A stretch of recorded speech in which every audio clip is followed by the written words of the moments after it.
मनस्थितीत दिसतोस. गोष्टी कधी आणि कशा साध्य करायच्या ह्यात गफलत होतीये ना तुझी. आता ह्यावर मार्ग सांगतो, तो अंमलात आण. सगळं काही नीट होईल, अगदी शेवटपर्यंत ऐक.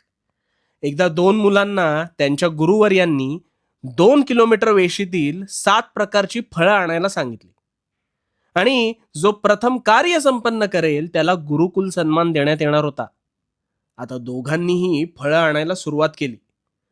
प्रथम शिष्याने गोंधळून आधी जवळची फळे आणण्यास सुरुवात केली, तर दुसरा अगदी चातुर्याने आधी दूरवरची फळे आणण्यास गेला. पहिल्याने पटापट जवळची फळं आणली आणि शर्यत मध्यंतरावर असताना अगदी खुशीत गाजरं खात आपणच ही शर्यत जिंकणार ह्या आविर्भावात तो होता. तर दुसऱ्याने आधी लांबची फळं आणल्याने जवळची फळं गोळा करण्यासाठी त्याच्याकडे अगदी मुबलक वेळ होता. त्यामुळे ज्यावेळेस पहिला स्पर्धक